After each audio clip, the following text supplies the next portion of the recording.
Hello दोस्तों, SS reaction पे आप लोगों का फिर से स्वागत है। और आज मैं आप लोगों के लिए जो वीडियो लेकर आया हूँ वो बहुत ही ज़्यादा इंटरेस्टिंग होने वाला है। और इसका टाइटल है इंडिया वांस चाइना बाय सक्सेसफुली लॉन्चिंग अग्नि 5 मिसाइल। तो अग्नि 5 मिसाइल जो कि अभी अभी रिसेंटली हमारा देश में सक्सेसफुल लॉन्च हुआ है, तो इसके बारे में हम इस वीडियो पे और भी डिटेल से जानेंगे। तो वीडियो शुरू करने से पहले अगर आप मेरे वीडियो पहली बार देख रहे हैं, चैनल पे नए हैं, तो वीडियो को लाइक और चैनल को सब्सक्राइब जरूर करेगा। तो चलिए वीडियो 15 दिसंबर 2022 भारत के उड़ीसा और बंगाल राज्यों के आसमान में कुछ लोगों को ये लगा कि ये कोई कॉमेट है, तो कुछ लोगों में तो ये सोच के अफरा तफरी मच गई कि कहीं ये एक यूएफओ तो नहीं है। पर फिर अगले ही दिन 16 दिसंबर 2022 की सुबह भारत सरकार ने पूरे भारत को एक खुशखबरी सुनाई कि भारत अपना very first China killer missile अग्नि 5 लॉन्च कर चुका है। वेल हेलो फ्रेंड्स, मेरा नाम है गौरव और ये इंडियंस के लिए एक बहुत बड़ी खुशखबरी है। व्हाई? अग्नि 5 का रेंज जानते हो? Well China, middle east, southern Russia और इवन यूरोप, ये सारे नेशन अब इंडिया के रडार में हैं। सो ओडिशा के अब्दुल कलाम आइलैंड से लॉन्च हुआ ये मिसाइल सीधा ऑस्ट्रेलिया के साउथ ओशन में जाकर गिरा और ये अब तक के किसी भी इंडियन मिसाइल का फर्देस्ट स्प्लैश पॉइंट था। बट अब यहां पर यह सवाल आता है कि मिसाइल लॉन्च करने की हमें ऐसी क्या जरूरत आनी पड़ी? वेल इसके लिए आपको बैक स्टोरी को समझना पड़ेगा। तो थोड़ा पहले रिवाइंड करते हैं 9 दिसंबर की रात। उस रात कुछ 300 चाइनीज सोल्जर्स एलएसी को क्रॉस करके अरुणाचल प्रदेश के तवांग गांव में घुस गए थे। अब यस, हमारे इंडियन सोल्जर्स ने सक्सेसफुली इन चाइनीज इंट्रूडर्स को वापस बॉर्डर पार तो भगा दिया, लेकिन चाइना को इसका एक मुंह तोड़ जवाब देना अभी भी बाकी था और उसके लिए ही ये पेश किया गया सबसे बड़ा हथियार अग्नि 5। अग्नि 5 की मदद से, जैसे हमने डिस्कस किया, इंडिया अपने नॉर्थ ईस्ट रीजन से ईस्ट चाइना को 10 मिनट के अंदर स्ट्राइक कर सकता है। And mind you, east China में ही उसके सारे मेजर सिटीज भी मौजूद है। इसके अलावा अग्नि 5 की टेक्नोलॉजी इतनी एडवांस्ड है कि उसे एयर स्पेस में भी डिटेक्ट करना इम्पॉसिबल है, और डिटेक्ट कर भी लिया तो इसे किसी भी इंटरसेप्टर मिसाइल से रोकना is again next to impossible. But you know friends, ये सारे फीचर्स के अलावा व्हाट्स मोर इंटरेस्टिंग, इस लॉन्च के साथ इंडिया अभी एलीट आईसीबीएम क्लब यानी इंटरकॉन्टिनेंटल बैलिस्टिक मिसाइल क्लब में शामिल हो गया है। एक्चुअली दुनिया में सिर्फ चुनिंदा ही कुछ देश है जिनके पास आईसीबीएम्स है, जैसे Russia, United states, China, France, Israel, north Korea, और अब इंडिया भी इस लिस्ट में शामिल हो चुका है। लेकिन as always, as you know, Indians का मेन फंडा होता है जुगाड़ और सस्ते में चीजों को बनाना। तो यहां पर भी इंडिया के पास ये एक डिसाइसिव एडवांटेज है कि कॉस्ट इफेक्टिव मिसाइल्स इंडिया बना रहा है। You will be shocked to know, हमारा एक अग्नि 5 मिसाइल यूनिट बस 50 करोड़ के कॉस्ट में बन जाता है। ये इतना कम है कि इससे महंगी तो कई सारी बॉलीवुड मूवीज बन जाती है। और अगर इसे चाइना के फेमस हाइपरसोनिक मिसाइल से कंपेयर किया जाए तो ये उनसे भी ज्यादा तेज है। देखो, हाइपरसोनिक मिसाइल्स ऑलरेडी साउंड की स्पीड से 5 गुना ज्यादा तेज होते हैं, which is not bad to be honest, right? But हमारे अग्नि 5 की स्पीड कितनी है पता है? साउंड स्पीड से 24 टाइम्स ज्यादा। प्लस अग्नि 5 में खास फायर एंड फॉरगेट और MIRV टेक्नोलॉजी है, जिससे ये एक बार में मल्टीपल टारगेट्स को 100% एक्यूरेसी के साथ हिट कर सकता है। But friends, did you know, ये लॉन्च जिसकी वजह से आज हमारा सीना चौड़ा हो चुका है, ये लॉन्च शायद हो ही नहीं पाता, क्योंकि इस लॉन्च के बारे में कुछ सीक्रेट इंफॉर्मेशन पाकिस्तानी स्पाइस के हाथों लग चुकी थी, और इस इंफॉर्मेशन को दुर्भाग्यवश लीक किया था खुद अग्नि 5 प्रोजेक्ट में काम कर रहे DRDO इंजीनियर ने। सो फुल स्टोरी ये है, अग्नि प्रोजेक्ट में रिक्रूट होने के कुछ महीनों बाद ही इस इंजीनियर को किसी UK based defence journalist Natasha Rai की फेसबुक रिक्वेस्ट आई। इसके बाद दोनों फेसबुक फ्रेंड्स बन गए, दोनों के बीच काफी बातें शातें हुई and they became very very close. इतना कि धीरे धीरे नताशा स्वीट टॉक्स करके उससे अग्नि प्रोजेक्ट की सीक्रेट टेक्निकल डिटेल्स निकलवाने लगी। इनफैक्ट ये इंजीनियर तो इतना बहक गया था कि एक दिन वो रंगे हाथों पकड़ा गया अग्नि मिसाइल की फोटोज लेते हुए। और इस इंसिडेंट के बाद ही जब इन्वेस्टिगेशन हुआ, तब ये पता चला कि ये नताशा राय तो एक पाकिस्तानी स्पाई थी।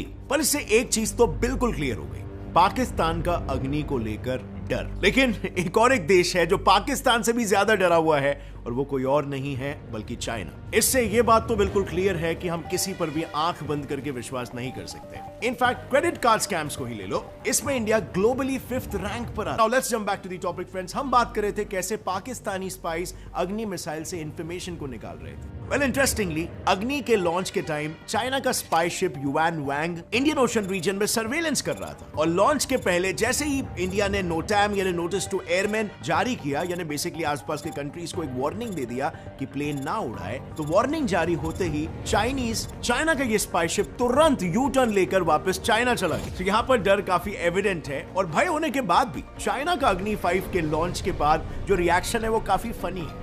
चाइना अपनी इनसिक्योरिटीज को छुपाने के लिए अग्नि 5 को डॉर्फ मिसाइल कह रहा है और चाइनीज कम्युनिस्ट पार्टी के लीडर्स तो इंडिया को ही सीख देने लगे, ये कह के कि इंडिया को मिसाइल्स में पैसा खर्चा करने की जगह पर अपने खुद के सोशल प्रॉब्लम्स पर ध्यान देना चाहिए ताकि चाइना हमें धमकाते रहे। अब चाइना का ये रिएक्शन चाइना के 2021 के अग्नि 5 के लॉन्च के रिएक्शन से काफी अलग है। सो काइंड ऑफ यहाँ पर दोगलेपंती की बू आ रही है। देखो बात ऐसी है कि अग्नि मिसाइल अपने मैक्स पोटेंशियल तक इसी साल के लॉन्च पर आ चुका है, लेकिन इससे पहले भी 8 अग्नि 5 की सक्सेसफुली टेस्टिंग हो चुकी है। लास्ट टेस्टिंग जब 2021 में हुई थी तब तो चाइना ने इस मामले को यूएनएससी में ले जाने की धमकी तक दे दी थी। उसने इंडिया को टॉन्ट करते हुए रेजोल्यूशन 1172 की याद दिलाई थी। अगर आपको नहीं पता कि रेजोल्यूशन 1172 क्या है, तो 1998 में इंडिया के न्यूक्लियर टेस्ट करने के बाद यूएन ने इंडिया को ये इशू किया था, ये डिमांड करते हुए कि इंडिया अपनी न्यूक्लियर पावर और ना बढ़ाए। लेकिन चाइना ये शायद भूल गया था कि ये रेजोल्यूशन यूएन चार्टर के चैप्टर 6 के तहत अप्रूव किया गया था, जिसका मतलब ये है कि ये नॉन बाइंडिंग है। मतलब यूएन सिर्फ सजेस्ट कर सकता है, इंडिया को मानना है या नहीं वो हमारी चॉइस है। सो क्लियर है, चाइना का प्लान पूरी तरीके से फेल हो गया। फिर डैमेज कंट्रोल करने के लिए चाइनीज फॉरेन मिनिस्टर ने ये स्टेटमेंट दिया कि इंडिया तो हमारा पार्टनर है, राइवल थोड़ी ना। अब चाइना के अलावा अगर देखा जाए तो इस फुल सिचुएशन में वेस्ट ने इंडिया का साथ दिया है। यूएस की मीडिया ने इंडिया के सपोर्ट में ये कहा कि US officials say that this is very different because India is a stable democracy. India एक स्टेबल डेमोक्रेसी है और हमें पता है वो अपने मिसाइल्स को एकदम रिस्पॉन्सिबली यूज करेगा। इस साल हुए लॉन्च के टाइम भी यूएस मीडिया ने इंडिया को बहुत हाइप अप किया, लेकिन इन सभी रिएक्शन से ज्यादा इंपॉर्टेंट है इंडिया की जियोपॉलिटिकल और बॉर्डर सिक्योरिटी, जिसके लिए अग्नि 5 का टेस्ट होना जरूरी था। Because you may not realize but the danger is bigger than you think, क्योंकि इस वक्त Pakistan, China and even Turkey, ये तीनों की नजर इंडिया पर है। टर्की का नाम इस लिस्ट पर सुन के ज्यादा शॉक मत हो जाना, क्योंकि पाकिस्तान का लॉन्ग टर्म फ्रेंड अब डायरेक्टली इंडिया पर अटैक करने का प्लान बना रहा है। पाकिस्तान को कश्मीर दिलाने के लिए टर्की ने सीरियन मर्सिनरीज को पर हेड $2,000 की पेमेंट पर हायर किया है, जिसके बारे में एसएनए यानी सीरियन नेशनल आर्मी का कमांडर मोहम्मद अबू अमशा ने खुद डिस्क्लोजर किया है। इनफैक्ट मिशन कश्मीर के लिए तो सीरिया में रिक्रूटमेंट्स भी शुरू हो चुके हैं और जैसे ही रिक्रूटमेंट ड्राइव कंप्लीट होगी उसके बाद उन वॉलंटियर्स को सीक्रेटली कंट्री से बाहर निकालकर कश्मीर ले जाया जाएगा। ये मर्सिनरीज कम थे कि टर्की की प्राइवेट आर्मी सडाट, जो एक प्राइवेट आर्म्ड फोर्स है और टर्की के लिए ओवरसीज वॉर लड़ती है, उसने भी अपने सोल्जर्स को पीओके में उतारने की तैयारी कर दी है, जिससे पाकिस्तान उनकी मदद से इंडियन आर्मी पर हमला करके कश्मीर को ऑक्यूपाई कर सके। And India's dangers don't even end over here. Recently Chinese ambassador Nong Rong ने पाकिस्तानी पीएम से उनके देश में मिलिट्री आउटपोस्ट बनाने की डिमांड कर दी है। और ये पहला नहीं है, पाकिस्तान के ग्वादर पोर्ट में तो चाइना ने ऑलरेडी मिलिट्री आउटपोस्ट बनाकर रखे और अब तो ग्वादर इंटरनेशनल एयरपोर्ट में चाइनीज फाइटर जेट्स डिलीवर करने की तैयारी चल रही है। इनफैक्ट पाकिस्तान के आर्मी चीफ जनरल बाजवा भी रिटायर होने से पहले चाइना जाकर उनके डिफेंस मिनिस्टर से मिलकर आए, which ultimately shows कि हो सकता है इन दोनों नेशंस के बीच कुछ बड़ा प्लान हो रहा है। अब जहां पर एक तरफ एलओसी में ये सब चल ही रहा था, तो अब एलएसी पर भी चाइना ने हरकतें दिखानी शुरू कर दी है। चाइना ने illegally occupied Doklam tri junction और रोपवे में रोड्स कंस्ट्रक्ट कर दिए ताकि वो समय आने पर अपनी फोर्सेस को जल्द से जल्द मोबिलाइज कर सके। और ट्वांग में घुसपैठ की बात तो आपको याद ही होगी। सो फाइनली स्पीकिंग, इन सभी एक्टिविटीज को देखकर इंडिया का आईसीबीएम टेस्ट करना इन कंट्रीज के लिए एक करारा जवाब है। इससे उन्हें क्लियरली एक मैसेज मिल गया कि इंडिया वक्त आने पर अपनी एडवांस से एडवांस टेक्नोलॉजीज को यूज कर सकता है। और दुश्मन देश अपना दाव सोच समझ कर खेले। और अग्नि 5 की रेंज में जितना चाइना कवर होता है उतना ही टर्की और पाकिस्तान भी होता है, वो भी पिन पॉइंट प्रिसीजन के साथ। और बात रही इंडिया के ग्राउंड लेवल प्रिपेयर्डनेस की, तो इंडियन एयरफोर्स और आर्मी के तवांग इंकर्जन्स के बाद वहां पर ड्रिल्स करना भी शुरू कर दिया गया है। वहां फोर्सेस और मिलिट्री इक्विपमेंट्स की डिप्लॉयमेंट भी बढ़ चुकी है। और इनफैक्ट रिसेंटली इंडिया ने अपने ब्रह्मोस मिसाइल की न्यूक्लियर कैपेबिलिटी को भी एयर और वाटर से दिखा दिया है। And most importantly friends, India दुनिया के उन 4 देशों में से है जिनके पास न्यूक्लियर ट्रायड कैपेबिलिटीज है। न्यूक्लियर ट्रायड मतलब मिलिट्री के तीनों फोर्सेस के पास न्यूक्लियर हथियार होना। फॉर इंस्टेंस, इंडियन नेवी के पास nuclear missile armed submarine Arihant है, तो वहीं एयरफोर्स के पास nuclear powered Sukhoi 30 MKI fighter jet है। और आर्मी के पास भी कई सारे सरफेस लॉन्च्ड न्यूक्लियर मिसाइल्स है, जैसे कि पृथ्वी और अग्नि। बट माइंड यू फ्रेंड्स, इतनी पावर होने के बावजूद भी इंडिया ने अभी तक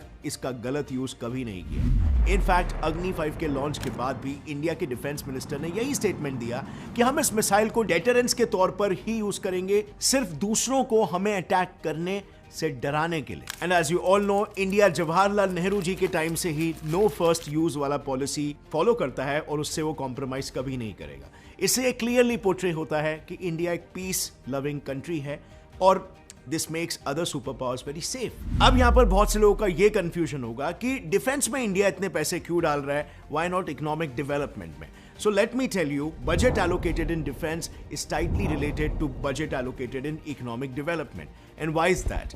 Because अगर आपकी मिलिट्री स्ट्रांग होती है, अगर आपका डिफेंस स्ट्रांग होता है, तो आपके कंट्री को एक जियोपॉलिटिकल एडवांटेज मिलता है ओवर अदर कंट्रीज। और इससे होता यह है कि वो एडवांटेज की वजह से दूसरे कंट्रीज आपको सीरियसली लेते हैं और आप वो अथॉरिटी इकोनॉमिक डेवलपमेंट के लिए ट्रांसफर कर सकते हो। आज यही वजह है यूएसए जैसे सुपर पावर्स, उनके पास इतनी स्ट्रांग इकोनॉमी होने के बावजूद भी अपने जीडीपी का एक सिग्निफिकेंट % अपने मिलिट्री में डालते हैं। और इस वजह से ग्लोबल लेवल पर उनके लिए जो अपॉर्चुनिटीज क्रिएट होती है वो माइंड ब्लोइंग है। इनफैक्ट इसी वजह से भी कि इंडिया के पास एक रॉक सॉलिड मिलिट्री है, आज वर्ल्ड के सुपर पावर्स जैसे यूएसए और रशिया, ये दोनों के बीच में इंडिया को लेकर एक टग ऑफ वॉर छिड़ चुका है कि इंडिया को अपने तरफ करने के लिए। और इसके पीछे एक बहुत बड़ा गेम है जिसको मैंने ऑलरेडी एक वीडियो में पूरी तरीके से डिटेल में एक्सप्लेन किया है। उसे देखने के लिए आप यहां पर क्लिक कर लो और आपको पता चलेगा कि क्यों दोनों भी देश आज इंडिया के लिए एक सॉफ्ट कॉर्नर आखिर क्यों दिखा रहे। वेल फ्रेंड्स, इस तो ये था वीडियो,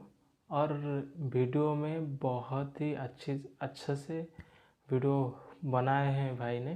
तो इसके बारे में आप लोगों को पता होगा, अभी रिसेंटली हमारा देश में, इंडिया में जो अग्नि 5 मिसाइल लॉन्च हुआ था सक्सेसफुली, तो इसको लेकर चाइना का और पाकिस्तान और अभी तुर्की का फटी पड़ी है, क्योंकि इन लोगों ने चाहते थे कि ऐसा कुछ इंडिया ना करे।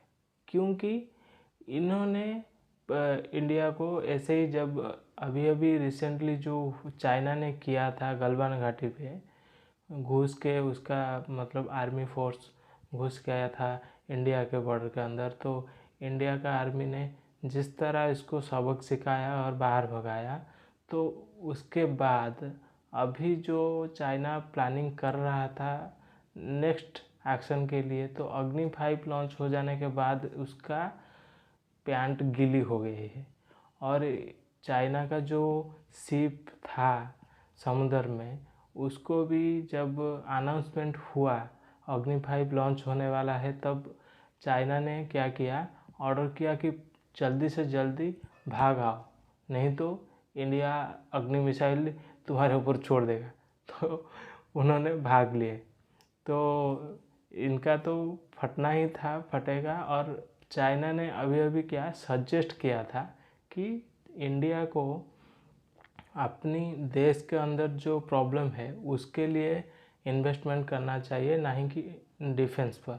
लेकिन इंडिया और इंडिया के लोगों को अच्छी तरह से पता है इंडिया को क्या और कैसे और कब कौन से स्टेप लेना है, तो उनको इसमें दिमाग दौड़ाने की कोई ज़रूरत नहीं है। तो हमें अच्छी तरह से पता है, और हमारा जो लीडर है उन्होंने जो भी स्टेप लेते हैं वो बहुत ही ज़्यादा सोच समझ कर लेते हैं।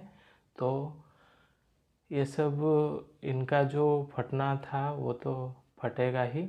आप लोगों को कैसा लगा वीडियो और इनके बारे में आपका क्या राय है वो कमेंट करके ज़रूर बताइए। तो मिलते हैं नेक्स्ट वीडियो पे, तब तक के लिए जय हिंद, वंदे मातरम।